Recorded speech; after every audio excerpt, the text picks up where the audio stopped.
자, 오늘 우리에게 주시는 하나님 말씀을 받습니다. 오늘은 이제 사도행전 21장을 마무리하겠는데요. 21장 27절에서 22장 1절까지 21장 27절에서 22장 1절까지 말씀을 한 절씩 교독하여 받겠습니다. 27절 제가 먼저 읽겠습니다. 그 이래가 거의 참에 아시아로부터 온 유대인들이 성전에서 바울을 보고 모든 무리를 충동하여 그를 붙잡고 외치되 이스라엘 사람들아 도우라, 이 사람은 각처에서 우리 백성과 율법과 이곳을 비방하여 모든 사람을 가르치는 그 자인데 또 헬라인을 데리고 성전에 들어가서 이 거룩한 곳을 더럽혔다 하니, 이는 그들이 전에 에베소 사람 드로비모가 바울과 함께 시내에 있음을 보고 바울이 그를 성전에 데리고 들어간 줄로 생각함이러라. 온 성이 소동하여 백성이 달려와 모여 바울을 잡아 성전 밖으로 끌고 나가니 문들이 곧 닫히더라. 그들이 그를 죽이려 할 때에 온 예루살렘이 요란하다는 소문이 군대의 천부장에게 들리매 그가 급히 군인들과 백부장들을 거느리고 달려 내려가니 그들이 천부장과 군인들을 보고 바울 치기를 그치는지라. 이에 천부장이 가까이 가서 바울을 잡아 두 쇠사슬로 결박하라 명하고 그가 누구이며 그가 무슨 일을 하였느냐 물으니 무리 가운데서 어떤 이는 이런 말로 어떤 이는 저런 말로 소리치거늘 천부장이 소동으로 말미암아 진상을 알 수 없어 그를 영내로 데려가라 명하니라. 35절 바울이 층대에 이를 때에 무리의 폭행으로 말미암아 군사들에게 들려가니 이는 백성이 무리가 그를 없이하자고 외치며 따라가미러라. 바울을 데리고 영내로 들어가려 할 그때에 바울이 천부장에게 이르되 내가 당신에게 말할 수 있느냐 이르되 내가 헬라 말을 아느냐? 그러면 내가 이전에 소요를 일으켜 자객 4,000명을 거느리고 광야로 가던 애굽인이 아니냐? 바울이 이르되 나는 유대인이라 소읍이 아닌 길리기아 다소시의 시민이니 청컨대 백성에게 말하기를 허락하라 하니 천부장이 허락하거늘 바울이 층대 위에 서서 백성에게 손짓하여 매우 조용히 한 후에 히브리 말로 말하니라. 1절 함께요. 부형들아 내가 지금 여러분 앞에서 변명하는 말을 들으라. 아멘.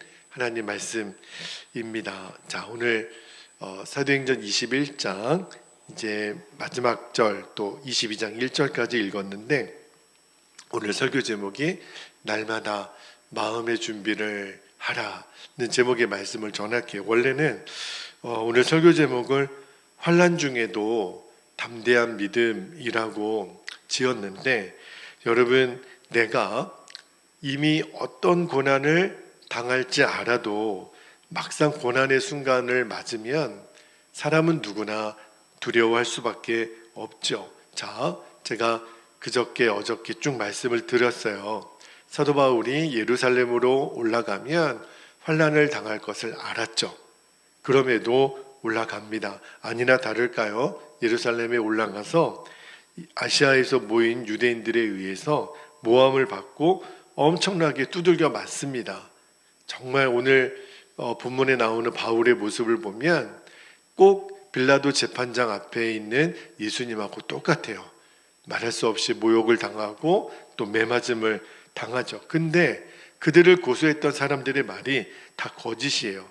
바울은 이방인을 데리고 성전에 들어간 적이 없는데 하지도 않은 일을 했다고 어처구니 없는 누명을 씌우고 그리고 죽도록 매를 맞습니다. 사도 바울에게 내려진 그 죄목이 뭐였는지 아십니까? 성전 모독이에요. 자, 28절 한번 볼게요. 28절을 다시 보면 외치되 이스라엘 사람들아, 이제 바울을 비방하는 사람들이 이렇게 말하는 거예요. 외치되 이스라엘 사람들아 도우라, 이 사람은 바울은 각처에서 우리 백성과 율법과 이곳을 비방하여 모든 사람을 가르치는 그 자인데 또 헬라인을 데리고 성전에 들어가서 이 거룩한 곳을 더럽혔다. 여러분, 성전 모독죄는요, 모세의 율법에 의하면 사형이에요. 굉장히 죄질이 안 좋은 죄인데 바울은 그런 적이 없어요. 자, 31절도 한번 볼게요. 이미 그들은 바울을 죽이려고 하죠. 31절에 그들이 바울을 죽이려 할 때 온 예루살렘이 요란하다는 소문이 이 군대는 로마 군대를 말합니다. 군대의 천부장에게 들림에. 자, 오늘 말씀에서 말씀을 좀 자세히 읽어보면, 제가 사도 바울이 예수님하고 비슷하다 그랬잖아요. 예수님도 빌라도의 재판 그 장에 섰을 때 예수님은 굉장히 평온하셨고 담대하셨어요. 근데 똑같이 바울도, 그러니까 우리가 주목하고 싶은 것이 바울 안에 있는 예수님이시죠.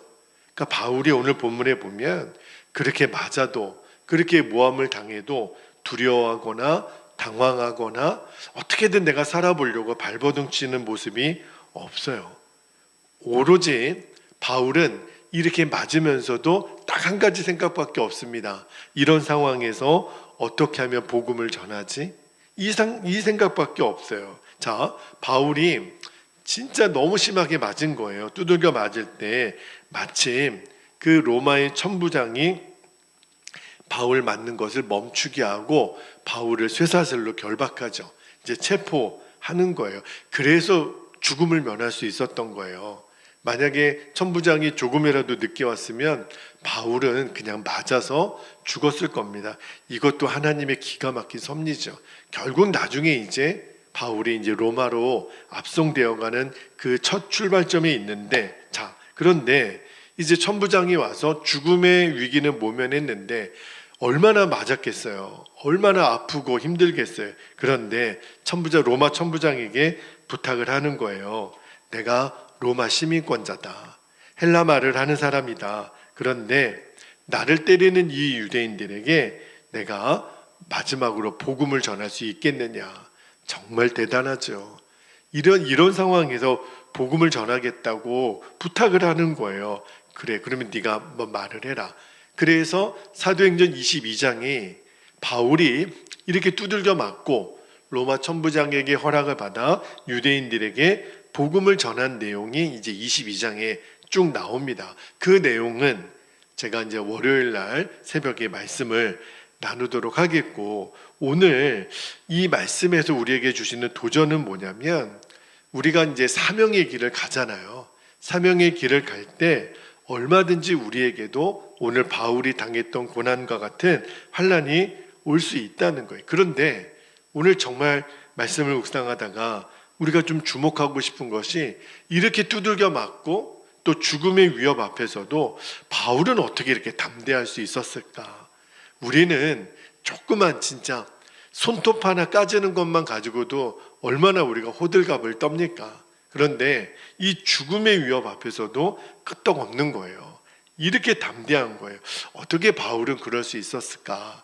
오늘 그 말씀을 좀 나누고 싶은 거예요. 자, 결론부터 말씀드리면, 제가 오늘 설교 제목을 날마다 마음의 준비를 하라, 그렇게 정했는데 마음의 준비를 이미 한 거예요. 어떤 마음의 준비요? 성령께서 바울에게, 바울아, 너 예루살렘으로 올라가면 엄청나게 결박당하고 환난 당할 거야. 너 그래도 가겠느냐? 이미 알았어요.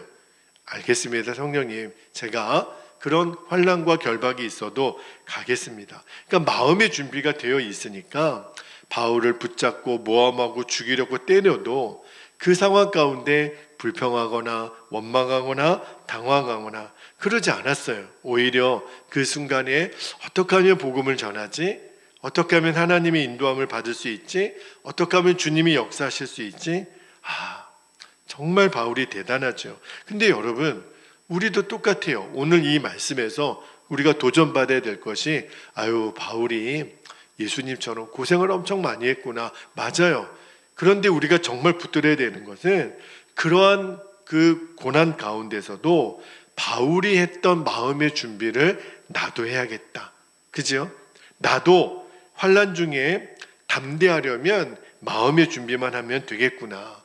여러분, 예수님이 마태복음 5장 산상수훈에서 11절에 이렇게 말씀하셨죠. 11절 말씀 볼게요. 나로 말미암아 너희를 욕하고 박해하고 거짓으로 너희를 거슬러 모든 악한 말을 할 때에는 너희에게 뭐가 있다고요? 복이 있나니. 여러분, 우리가 예수님 믿는다는 이유 하나만으로 누군가로부터 거짓 증언을 받는다든지 박해를 받는다든지 누가 나를 때린다든지 그때 이상하게 생각할 게 아니라는 거예요. 주님이 말씀하셨어요. 예수님이 그럴 거라고. 나로 인하여 너희들이 세상에서 욕을 먹을 거라고. 그러나 그게 복이 있다. 그렇게 말씀을 하셨어요. 그리고 디모데후서 3장 12절에 볼게요. 나중에 이제 사도 바울이 제자 디모데에게 편지할 때 이렇게 말합니다. 무릇 그리스도 예수 안에서 경건하게 살고자 하는 자는 뭘 받으리라요? 박해를 받으리라. 아, 그렇구나. 예수 믿는 것은 꽃길만 걷는 게 아니라 예수 믿는 것으로 인하여 박해받는 일이 있다는 거예요. 때로는 가정에서, 직장에서, 학교에서 말도 안 되는, 내가 예수님 믿는 하나님의 사람으로 나는 살 거야. 그랬을 때 우리가 박해가 왔을 때 꼭 붙들어야 될 게 주님의 말씀이에요. 맞아, 예수님이 그렇게 말씀하셨어. 그 박해를 받는 자는 복이 있다고 말씀하셨어. 그러니까 두려워할 이유도 당황할 이유도 없는 거예요. 오직 그 순간에 하나님이 원하시는 게 뭘까? 그 생각을 하는 게 우리가 마음의 준비를 하는 거예요. 여러분, 성경에서 하나님이 하나님의 백성들에게 가장 많이 명령하신 게 있죠. 사랑하라, 기도하라, 화평하라. 이거보다 훨씬 더 많이 하신 말씀이 두려워하지 말라예요. 오길비라고 하는 성경학자가 다 세어봤대요. 여러 번 컴퓨터로 확인을 해봤는데 성경에 두려워하지 말라는 명령이 366번 등장하는 거예요.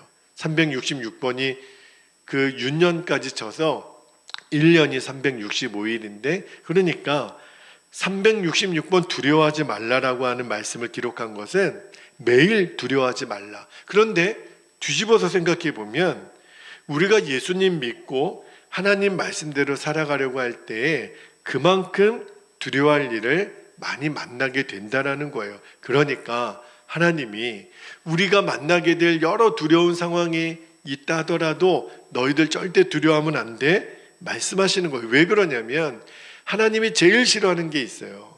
하나님이 제일 싫어하는 게 하나님을 믿는 하나님의 자녀들이 두려워하는 거를 하나님은 제일 싫어하세요. 내가 있는데, 하나님이 있는데 너희들 왜 두려워하냐? 사실은요, 여러분, 우리가 두려워하는 것을 왜 하나님이 싫어하시냐면 그게 죄예요. 잘 이해가 안 되실 수도 모르겠어요. 하나님을 믿지 못하는 것이 바로 죄입니다. 여러분, 죄 중에 꼭 윤리적인 죄만 죄가 아니에요. 사실은 영적인 죄가 훨씬 심각한 겁니다. 우리가 하나님께 죄 짓는 가장 심각한 죄가 하나님을 믿지 않는 거거든요. 그러니까 믿음 없는 것이 큰 죄예요. 우리는 간음죄나 살인죄나 도둑질이나 이게 큰 죄 같은데 하나님에게는 사실은 하나님을 믿지 않는 것이 가장 심각한 죄예요. 여러분, 우리가 가족끼리도 친구끼리도 서로를 믿지 못하면 너무너무 답답하잖아요. 억울하잖아요. 서운하잖아요. 여러분, 믿지 않는 거는 얼마나 큰 죄인가는 겪어보면 압니다. 하물며 하나님께 말입니다. 천지를 지으신 하나님께 하나님을 우리가 믿지 않는다면 말할 수 없는 죄예요. 우리끼리도 누군가에게 믿지 않으면 불쾌하고 그것 때문에 마음의 상처가 되잖아요. 그런데 여러분, 잘 들으셔야 돼요. 우리가 하나님을 믿지 않는 것의 대표적인 게 뭐냐면 두려워하는 거예요. 내가 어떤 일로 두려워하는 것은 하나님을 믿지 않는다라는 표현이에요. 그래서 하나님이 두려워하는 것을 제일 싫어하세요. 여러분, 우리가 예수님을 제대로 믿으려면 바울처럼 이제 마음의 준비를 해야 됩니다. 고난당하는 거, 내가 두들겨 맞는 거, 모함당하는 거, 당연해. 성령님께서 이미 말씀하셨어. 여러분, 만약에 내가 두려워서 못하고 힘들어서 못하고 그러면 우리의 믿음을 어떻게 지키고 하나님의 복음이 어떻게 전해지겠어요? 오늘 우리가 바울을 보면서 깨달아야 하는 거예요. 여러분, 마음을 준비하는 것보다, 잠언에서는 마음을 지키라 그랬어요. 그게 똑같은 표현이에요. 마음을 준비하라. 이거보다 더 중요한 일이 없습니다. 이게 무슨 의미냐면 매일매일 내가 하나님 앞에 설 준비를 하는 거예요. 지난 토요일 날 저희 교회에서 올해도 한 해 동안 300일 성경 통독을 했어요. 3년째 이 일을 해왔는데 우리 성도님들이 너무너무 감사하게 이 300일 성경 통독을 창세기 1장 1절부터 요한계시록 22장 21절까지 말씀을 다 읽었어요. 너무너무 감사하고 송구영신 예배 때 마지막 22장을 한 번 더 읽을 텐데 그 22장 20절 성경의 맨 마지막 절은 이렇게 기록되어 있습니다. 너무 간단해요. 마라나타라고 하는 단어로 기록되어 있는데 아멘 주 예수여 오시옵소서. 이렇게 모든 성경이 마무리가 됩니다. 아멘 주 예수여 오시옵소서. 이 기도가 날마다 드려지는 사람이 마음의 준비가 되어 있는 사람이에요. 주님이 나와 늘 함께 계시고 주님이 늘 내 앞에 계시고 다윗은 항상 내가 주 앞에 있으며 그렇게 고백했는데 신약의 성도들은 아멘 주 예수여 오시옵소서 이 고백이 날마다 드려지는 사람, 마음의 준비가 되어 있는 사람입니다. 여러분, 이 마음의 준비가 없으면요 마지막 순간이 다 두려워요. 성경은요 그런 사람의 마음의 상태를 슬피 울며 이를 갈리라. 여러분 왜 그래요? 복된 길은 버리고 망할 길을 갔다라고 하는 것을 너무너무 늦게 깨닫는 거예요. 내가 왜 그랬을까? 내가 왜 그 미련한 짓을 했을까? 그 미련한 말을 했을까? 왜 그래요? 마음의 준비가 안 돼 있으니까. 마음의 준비가 안 돼 있으면 사람은 반드시 그렇게 됩니다. 나중에 피눈물 나는 회개를 할 수밖에 없는 상황으로 가요. 모른 게 아니에요. 이게 사는 길인지 복된 길인지 생명의 길인지 알고도 그리로 안 간 거예요. 몰라서 안 간 게 아닌 거예요. 그러니까 나중에는 후회밖에 안 남는 거죠. 왜요? 진리를 결론 삼지 않으니까. 하나님 말씀인 줄 몰라서 우리가 어겼다고요? 절대 그렇지 않아요. 이 길이 내 생각에는 망하는 길처럼 보이니까 아니에요. 그게 사는 길이에요. 오늘 바울이 그렇게 두들겨 맞고 모함당하고 죽을 위기 앞에 있었지만 주님이 그 하나님의 방법이 아니면 설명할 수 없는 천부장을 보내서 살게 해요. 물론 나중에 바울은 로마에서 순교를 당합니다. 제가 로마의 성지순례를 갔을 때 바울이 참수형을 당해서 그의 목이 잘린 채로 그 목이 3번 떨어진 자리에 샘이 터진 그 기념 교회가 있더라고요. 마음이 먹먹했어요. 그러나 바울은요 자기가 순교하게 될 것도 알았어요. 여러분 그 순교하게 될 것을 알면서도 그 자리에 들어가는 것이 이게 얼마나 보통 사람들 생각에는 그렇게 두려운데 어떻게 그 길을 갈 수 있지? 갈 수 있다니까요. 성령께 메인바 된 사람, 마음의 준비가 된 사람, 아멘 주 예수의 오시옵소서 마라나타 고백할 수 있는 사람은요 그렇게 갈 수 있어요. 만약에 마음의 준비가 안 되면 진리가 결론으로 삼아지지 않은 사람은 매 순간이 갈등이에요. 그죠? 여러분 힘들고 어렵다고 그게 저주가 아니에요. 지금 내 눈앞에 당장은 편안한 삶이 꼭 복이 아닐 수 있습니다. 기억하셔야 돼요. 우리가 오늘도 붙들어야 될 것은 마음의 준비를 하는 건데 마음의 준비는 하나님 말씀 그 진리를 내가 결론으로 삼는 겁니다.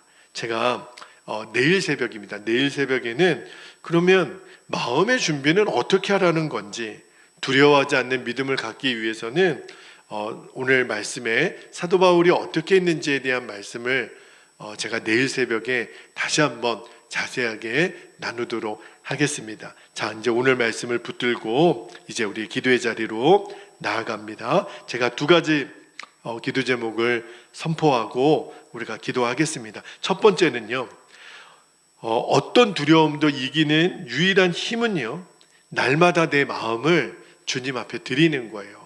마음의 준비를 하는 거예요. 우리는 꽃길을 걷기 위해서 예수님의 제자로 부름받은 사람이 아니라 환난의 길, 고난의 길. 그러나 주님 말씀하십니다. 그것이 복이 있다. 모든 경건한 자는 박해를 받으리라. 두 번째 기도 제목입니다. 사명의 길을 갈 때 환난이 온다고 해서 당황하거나 절대로 두려워하지 말라는 거예요. 그때 우리가 할 수 있는 일이 더욱 주 예수님을 바라보라. 2025년도 저희 교회 표를 24시간 예수님을 바라보라. 그거밖에 없어요. 두려움이 올 때 또 예수님을 바라보라. 아멘. 주 예수여 오시옵소서. 날마다 마음의 준비를 하고 살아가게 하옵소서. 자, 이 두 가지 기도 제목을 우리가 꼭 붙들고 주님의 이름을 간절히 부르시고 통성으로 기도하겠습니다. 주여